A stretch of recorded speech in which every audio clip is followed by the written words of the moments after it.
WWE 2K24 has a split fan base. Hi, I'm Jesse. Welcome to the Pro Wrestling Shoot. Today we are going to be talking about features that you may have forgotten existed in WWE games that I believe should make a comeback bigger and better than ever. First, if you're new to the channel, it's nice to meet you. Do me a favor, drop a like on the video, subscribe, and hit that bell for notifications so you don't miss out on anything WWE 2K related. Shows me in our analytics that a huge percentage of you watch every single one of our videos but have not subscribed yet. The best way to support our channel and help us reach our goals is by dropping a sub.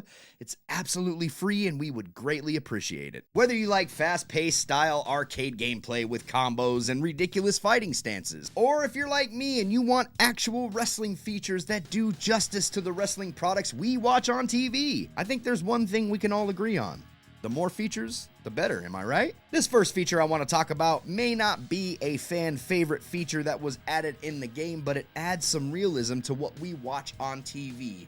During the Smackdown versus Raw days, we got Test of Strength to start out our matches. It did start out a little slow paced, but it was a good feature to set the tone of the match that we are about to play.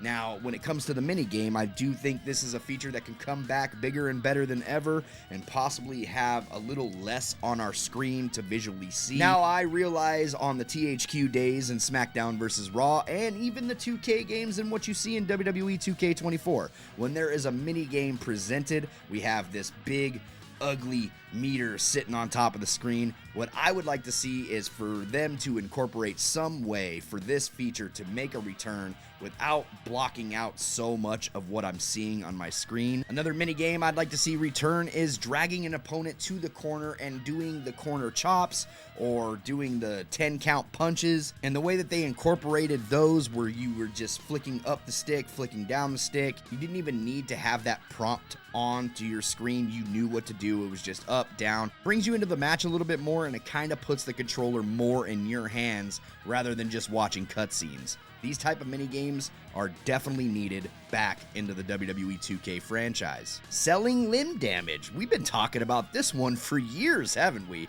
Selling limb damage is something that I believe is one of the most important features to add realism to this game. We've already got the incredible blood features that are in WWE 2K24, but if you're working a limb on your opponents, you're working their legs, you're working their arms, or even you bust them open too much, you slam their back too much, they should be holding some part of their body within the match to show you how damaged they really are. It should slow them down. It should take you back into the match. This would take away some of that fast-paced arcade feel. I get it, and I know a lot of you like the fast-paced arcade style, but for us simulators over here, we would like to see a real style match play out throughout the game, and also it brings us more depth within the match and tells quite a bit of stories. If you can just sit there and work a leg, they start limping, they can't run anymore. You work an arm, they are no longer able to use that arm. Well, in Smackdown vs. Raw 2011, they had this feature in a very small way, but it was almost perfect. When you damage somebody's head to the point to where they're bleeding, they are walking around holding their head.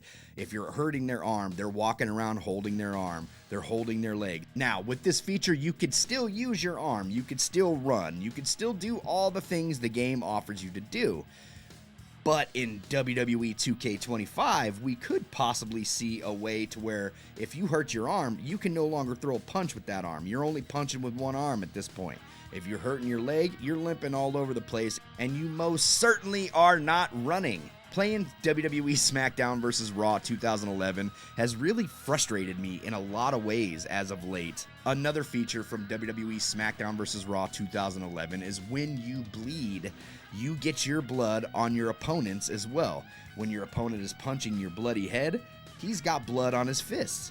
This was a great add-on in the game, and the fact that WWE 2K24 has blood all over the ring, all over the canvas, all over the outside ring skirts, but you don't have it on your opponent is a little weird and a little unfortunate that we missed this small detail within WWE 2K24. This next feature is something that everybody's kind of been asking about, especially when it comes to the My Rise. Do you remember in Road to WrestleMania when you were able to have a free roam backstage, interact with anybody, go through locker rooms, go to the GM room, go to the training room? There were so many options that you could do through Road to WrestleMania. And nowadays on My Rise, we typically just have a cell phone to interact on social media, or it just automatically puts a choice of 3 to 4 people within the room, and you kind of just...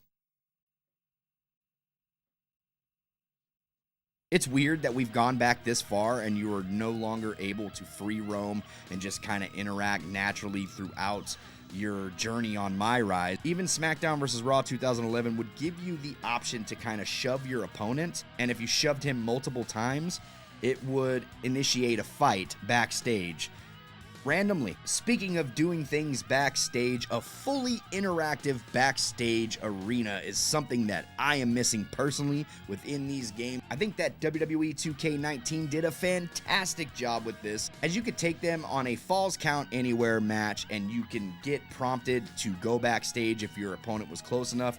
You guys would turn around, you would go backstage, you would enter into the gorilla position. This is something that I personally loved. I can't stand the backstage arenas on WWE 2K23 through 24.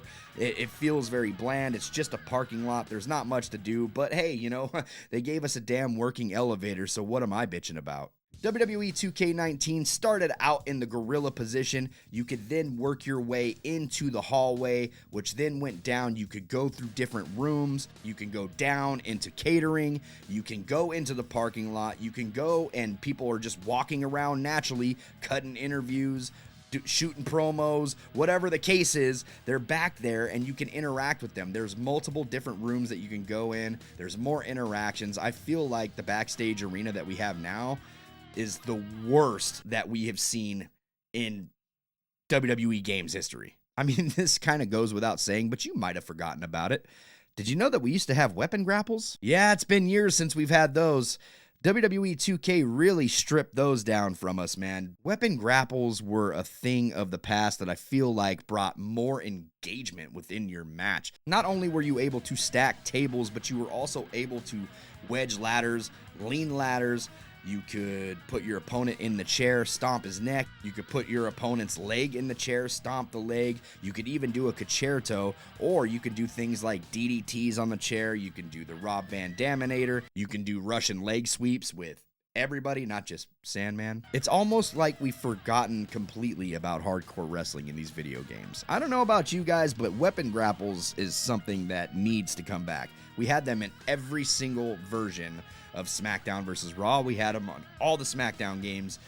I think we had them in a couple of 2K games, but for some reason, we don't have them now. We don't even have stacking tables. I don't know what's going on with this. I don't know why it's taking so long to add this feature within the game, but it needs to make a return for WWE 2K25. I know I keep going back to WWE SmackDown vs. Raw 2011, but check it out, man. This feature was generational, and it was the best feature that I've seen in a video game. I'm talking about these weapon physics, man. We only seen them in one game, SmackDown vs. Raw 2011. You were able to lean weapons wherever you wanted them to lean. You were able to throw your opponent on anything. Trash can, ladder, tables, chairs, kendo sticks, didn't matter. Stairs, they would all land on them. They would interact with them. The weapons themselves would have a sound effect when landing on them. 2K24, I thought, was kind of going in that direction to where we could slam people onto ladders and onto tables.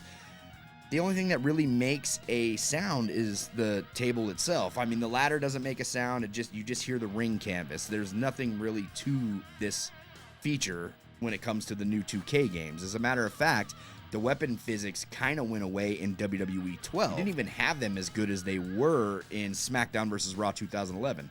If there was a way to incorporate some weapon physics back into a WWE game, I think 2K25 has got to make that generational choice. Another feature that goes without saying and has been requested ever since WWE 2K19 was chain wrestling. We did get trading blows this year in WWE 2K24, but it's not chain wrestling. Wrestling fans want wrestling in the games. I understand there are some people that are going to comment on this video, well, oh, it's too slow pace in 19. Oh, that's not that great of a feature. I didn't like 2K19. Well, then I'm probably not speaking this feature to you. But for everybody else, this is what we want back into the game. Rope physics are something that we definitely need back into the game. I don't know why they're not a thing anymore. The fact that you used to be able to push people off of ladders, they would either interact with the ropes or go over the ropes onto the outside. That was a great feature. I know they still kind of go over onto the outside, but they don't interact with the ropes in different ways like they used to back in the Smackdown versus Raw days, as well as dragging your opponents to environmental places that have interactions. You used to be able to drag them through the barricade. You could drag them to the corner of the ring, like I said, with the chops, the 10 count punches, and you can drag them to the ropes to have a rope physics with a little mini game attached to it. Now, do they have to have a mini game attached to everything? Probably not. I don't know. I just don't buy this game to enjoy watching cutscenes. I would much rather be immersed into the gameplay myself and be a part of the match telling the story rather than just hitting a button and seeing the people's elbow hit. Leaning weapons and stacking tables without restrictions. I cannot stand that in the 2K games, we are so limited to where we can set our ladder up, we can set tables up. You should be able to freely put these things wherever you want to create the spot that you're trying to make into the game rather than just setting a table and it pushes it all the way to the end, setting a ladder and it's automatically in the middle of the ring. There's only certain key points to each part of the ring that it allows you to actually set up the ladder, set up the tables. Didn't used to be like that, man. We used to live in a time of no restrictions, brother. This last feature, and come here, I don't know if it's just me, but this was goated on Smackdown Here Comes the Pain. And I'm talking the freedom to hit finishers off the top ropes onto the ground. For some reason, this cutscene thing that I've been talking about has prevented us from actually going into that arcade style gameplay. There used to be a time where you could do the Swanton Bomb, and at the same time, you were doing the 5-star frog splash. At the same time, you were doing a flying headbutt off the other corner. You used to be able to hit this in succession.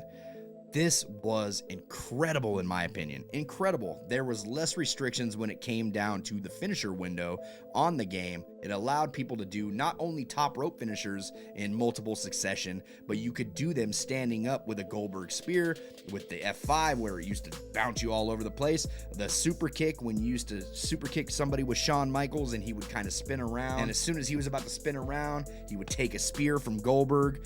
There were things like that in the game that just made it fun, man. Let me know in the comments what features you miss in WWE games that you would like to see make a return in WWE 2K25. We just released, in my opinion, probably one of our best videos that we've ever done. And it was kind of a documentary on the history of all wrestling video games. You should probably click this video right here, give it a watch, let us know how we did on it, and we'll see you on the next one. Take it easy.